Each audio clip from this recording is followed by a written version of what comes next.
Future of Farming today, where we discuss innovations in agriculture. We discuss the latest tools and techniques in technology for agriculture because let's face it, farmers need all the help they can get, right? This is actually one of the things that we talk about quite often.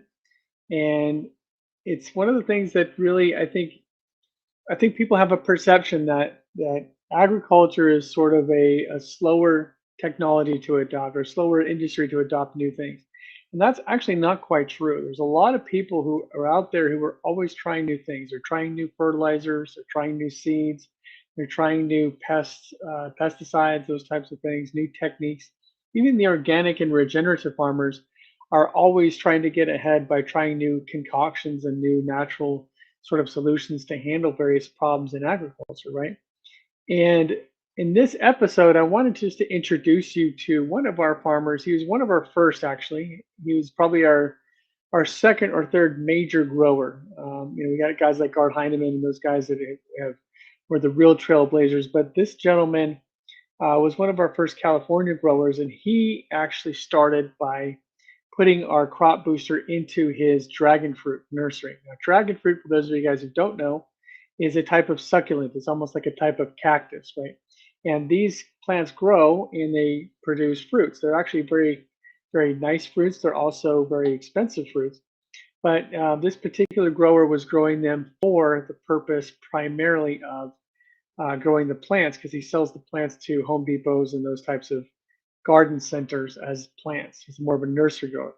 He was seeing such a tremendous result that he began to ask us about his citrus growth. Okay. And in this interview that was done back in 2021, we were discussing the benefits of his crop booster technology and how it was affecting his farm and sorry, I'm gonna note there, but that's fine. We were discussing how it was affecting his farm and how our crop booster was helping him improve the quality of his dragon fruit and also some of his citrus, which he had applied also. And next week, we're going to be adding and inviting Jim back to our show for an update because this last year, he told us that he had probably the best year he's ever seen on his citrus growth. And he gave us quite a few testimonials. I'm going to be interviewing him again just to kind of touch base with him and see, the benefits that he's seen up into the present time, which is 2023. So if any of you guys want to see what we're doing here currently in 2023, be sure and join us here next Thursday, the 21st, I believe it is, and be sure and introduce, and ask questions and come and I'm sure Jim would love to answer the questions, and I'm sure we'd love to help you out. But for this episode, what I want to do is actually showcase the interview that we already did, and I want to allow you to see some of the results we've already produced on his farm so you have a really good idea of what we're talking about here. So let me do this here, share my screen, and I'll show the audio also, if I can here. And where is it? All right, so let me share this with you. Again, this is my interview with Jim Reed. Hey, everybody, this is Jim Kurtz with Harvest Harmonics, and I want to welcome you again to our Successful Farmers Show, where we highlight some of the successful farmers in the industry and people that are having a lot of success and wins, especially with our Kiminasi plant booster technology. And today, it's my extreme pleasure to welcome Jim Reed with KR Citrus, who was one of our earliest users in the beginning here. Jim, thank you so much for joining us here. Well, thank you, and glad to be in communication with you. Glad to be able to be on your show. Thank you. Yeah, and Jim, so just want to give people a little bit of an idea. Your background, obviously. So first of all, I guess how long have you been farming? You've been at it a while, I think. Well, I got out of college in 1966. And I've been making my living farming ever since then. However, I did a few years ahead of that start working for my father in the summers and so on and so forth. And so basically been involved since 1958, which is quite a while. Mm-hmm. Wow. That's a long career, and that's great. So, have you always been farming citrus? I know you have citrus groves now, and you have a nursery, which we'll get to. But have you always kind of focused on citrus, or have you grown other crops also? Well, I have for the last 50 years Hmm. focused on citrus. I've been making a living farming for 55 years. The first few years out of college, I did run a fairly large row crop ranch, and we did potatoes, and we did uh, cantaloupes, we did carrots, cotton, uh, all the grains, and you name it. And then and over the years, I've been involved in farming operations where we've done grapes and nuts, and done every nut except pistachios. I don't know how I missed that, but almonds and walnuts, prunes, uh, plums. But citrus has been my primary thing. Is there something specific about citrus that's you know, either better you like better about other crops, or does that just happen to be like what you were growing and what you kind of stuck with? Well, I call citrus a unique staple because you have everybody has it. Everybody believes they need it for the vitamin C, which is true. Hmm. And if you look at the numbers, and yeah, we have freezes that have kind of skew the numbers once in a while, both on the farm and in the bank account. But over the past few years, we've been able to mitigate those losses with insurance programs that we pay for Hmm. that it kind of make it a little more stable. I don't know. I got into it. I started in citrus, not counting when I was 13, but after when I was making a living at it, I was a field man for a small sun-kissed packing house, and they had a freeze, and they needed somebody to get volume, and I was able to triple their volume in short order, build that to 3 packing houses, and then I went on into owning and running packing houses of my own, and got into juice plants. I just got entrenched in the citrus deal, and I Hmm. started developing citrus. Yeah. So that's just it. Just happened that way. So once you kind of get going with something, it becomes easier just to kind of keep going with that same crop as opposed to try to diversify and try other things and that kind of stuff Well, to some degree. I became vertically integrated, Jim. Oh, Uh, we had ownership in juice plants, in packing houses, and the farm himself. okay. So it just you just got into a cycle, and there was just no reason to get out. Occasionally, we would take on another project with wine grapes or fresh grapes, whatever. Our farming company would take that on occasionally. But our staple has been citrus pretty much. Awesome. And just so you guys are watching, I just want to again welcome you to the Successful Farmer episode. And guys, if you're watching this, please don't hesitate. Like, ask your questions, leave your comments here. We do read them. We will ask Jim here, our guest. If you have questions, please leave them in the comments so that we can ask them and interact. We want to make this an interactive show also, so feel free, of course, to type them in the comments as we go along here. Now, again, Jim, what kind of challenges are you facing right now? I mean, it's kind of an interesting year. I've been talking to farmers all over California, and drought seems to be a big issue, and there's some other issues. What challenges are you facing right now in terms of the citrus this year? We have had unprecedented heat, and we had our water cut 30%. And those two don't really make for a lot of fun. Uh, Hmm. we, we've been able to buy emergency water at double the cost or more of our regular water. And of course, we're using every method that we can to conserve water. So that's kind of our challenge. We also had in the citrus, uh, and I really don't know why, we have we have 2 major pests in citrus: Hmm. thrips, scales. And the thrip, we normally spray for in the spring when the citrus just comes out of bloom and it's the size of a BB or a little bigger. And that usually takes care of it for, maybe you have to spray again. Well, we had to turn it right around and respray again.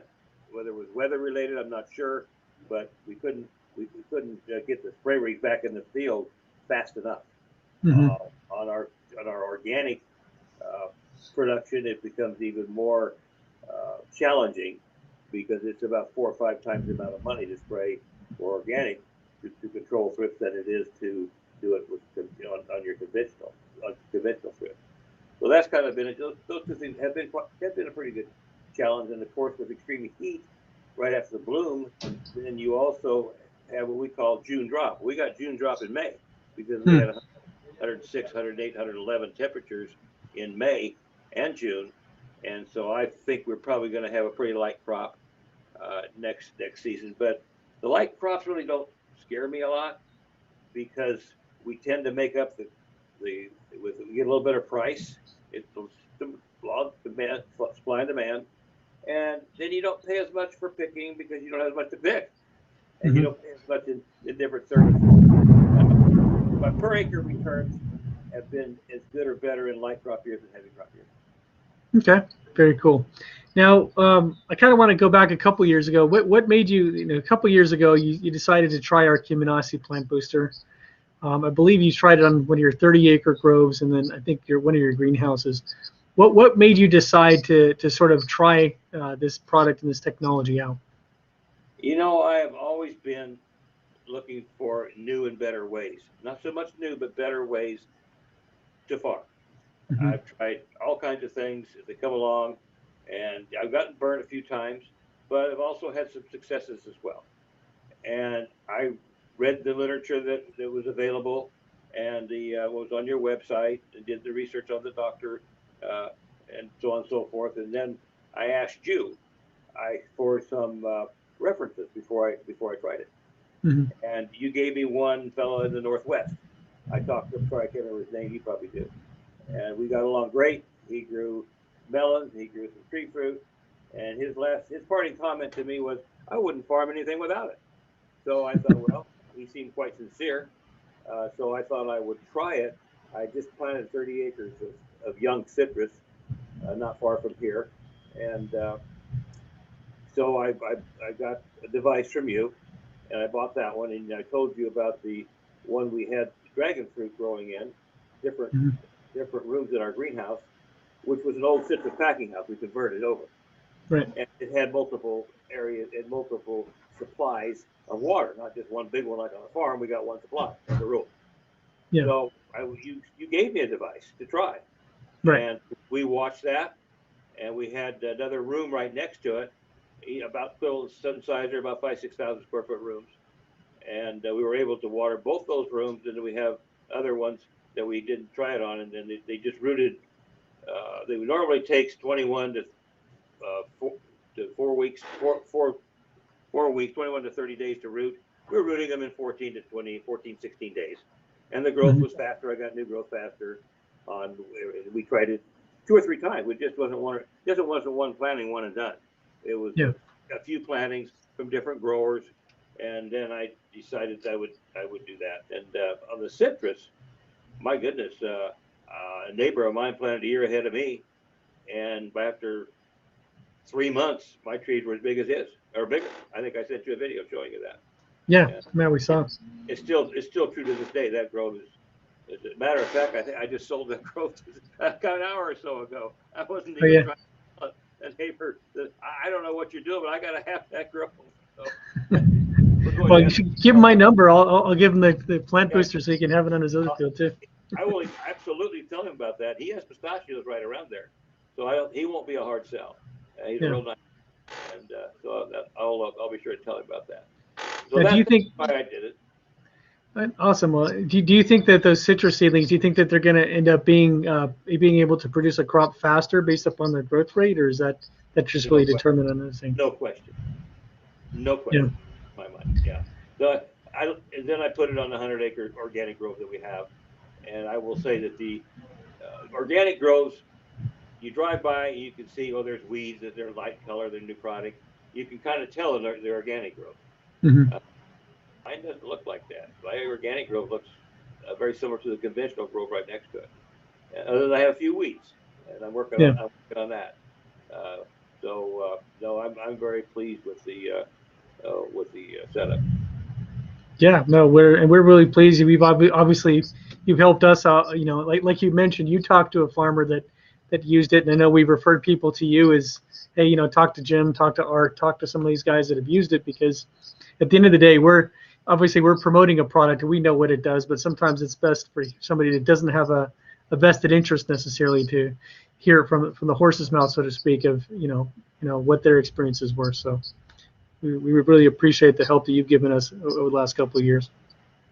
Well, the thing about your system, it is a fair amount of upfront cost, but you've been flexible and able to help farmers mitigate in the cash flow.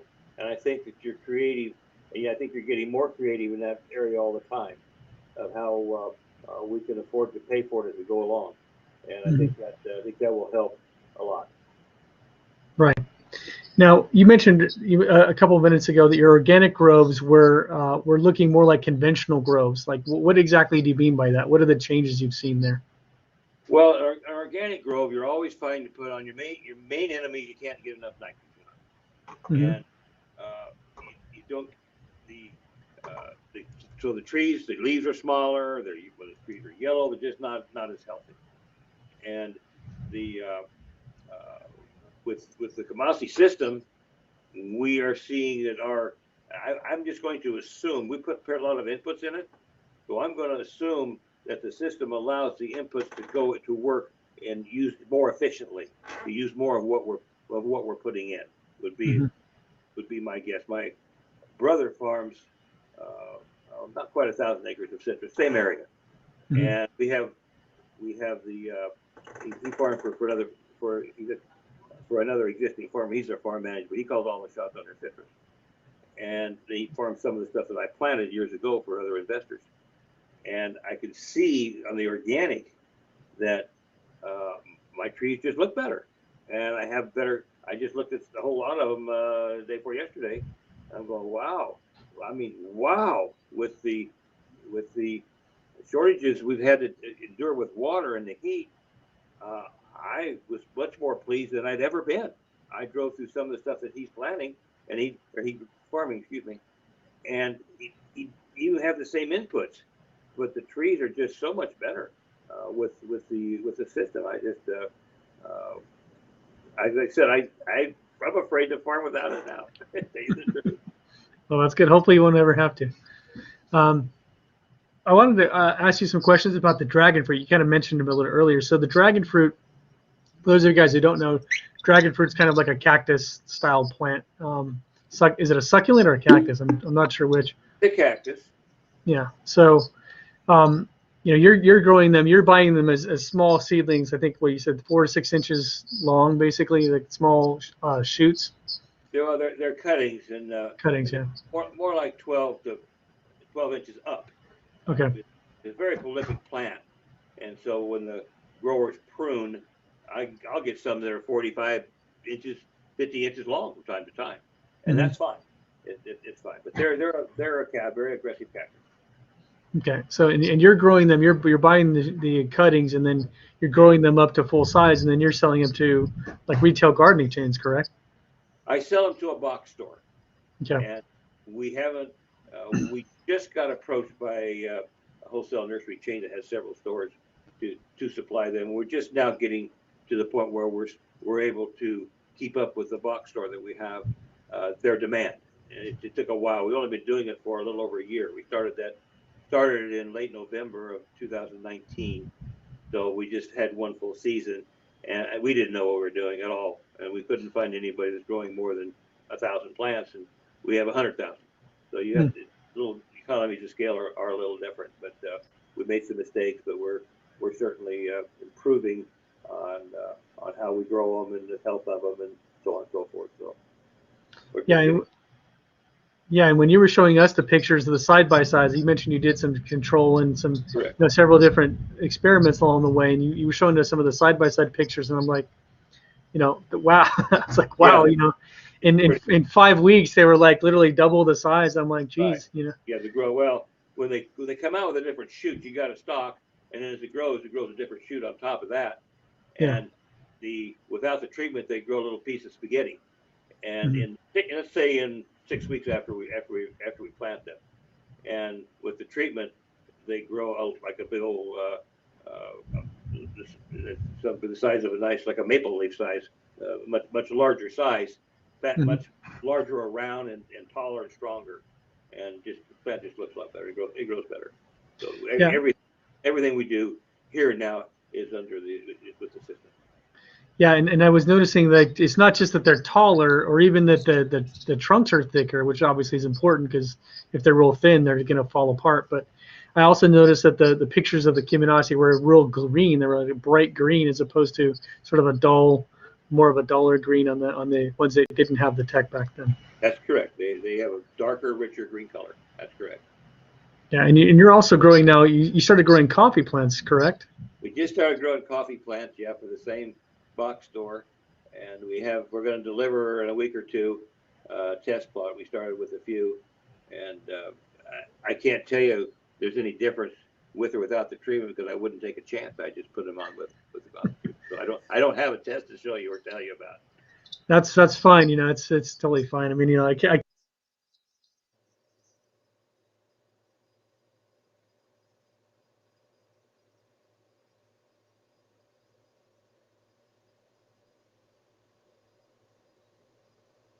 you know, what advice would you give other growers that might be looking at this or considering it, or you know, not sure because maybe it's a new, you know, it's a new company, new technology. What kind of advice could you give them as far as, you know, what you've seen with this technology and how it's helped you in your farm?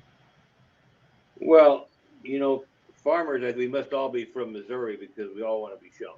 You know, you got to show them. So, Yeah. and my family's from Iowa, right next door, so it spilled over, I guess.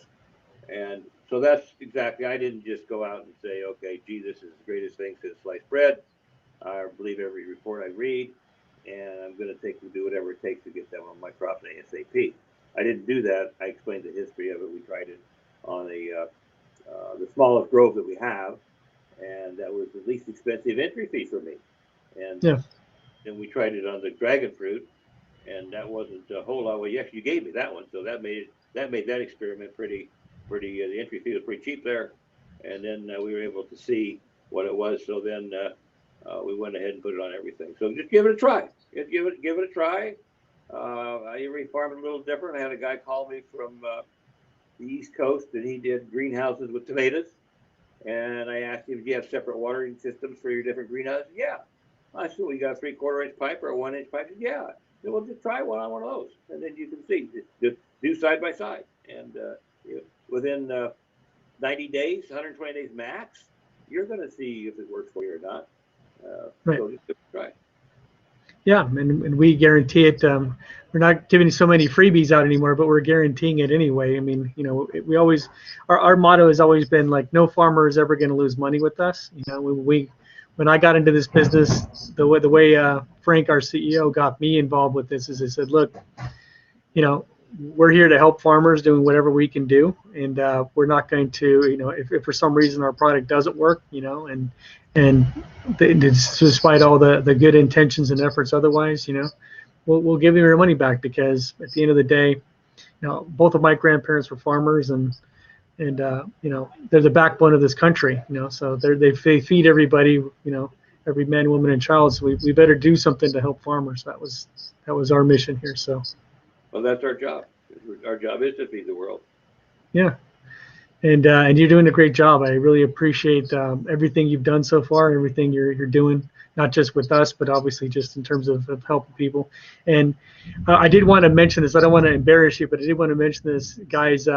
Jim has, you know, and several of the times that I've, you know, called him to follow up on various things, you know, Jim has mentioned that, you know, he's helping a neighbor, he's helping a friend, you know, helping a buddy. You know, there was a bunch of wildfires last year, and I remember a couple of times when I called you, said, "No, I'm helping a guy who just lost his house." And you know, you're very much a humanitarian and an all-around good guy. And I just wanted to thank you for not just farming and helping us, but everything you do to help everybody, because you know, guys like you are very special, and you definitely deserve to be praised for that. Well, I don't deserve any praise. The Lord deserves all the praise, and the glory is all His. And if you just help other people, I don't do it because of the rewards I get, but you help other people, you get it back in spades. Mm-hmm. So I love helping people. You're right. I do love helping people, and I'm blessed so much for doing that. But I get blessed by doing it myself, not for doing it, but I get blessed because it gives me such a good feeling. Yeah, and I'm the same way. Like every time somebody, you know, like yourself or somebody gives me a testimonial or gives me a success story, says, hey, I've seen all these different results that I didn't think were possible. That's my validation for, for helping. That lets me know that I'm helping others and helping farmers, and obviously ultimately helping others too. So, Jim, I really appreciate having you on the show today. I mean, thank you so much for everything you're doing. And guys, if you want to see some successes like Jim's having, please give us a call. We're here to help as much as we can. And Jim, thank you so much for being on our show today. We really enjoyed having you. And any last words for our viewers out there? Just keep the chin up, keep farming, and we'll all prevail. And thank you. Awesome. It's cool. Thank you so much, Jim. Appreciate it. And thanks a lot, guys. Don't forget to tune in tomorrow to our special webinar.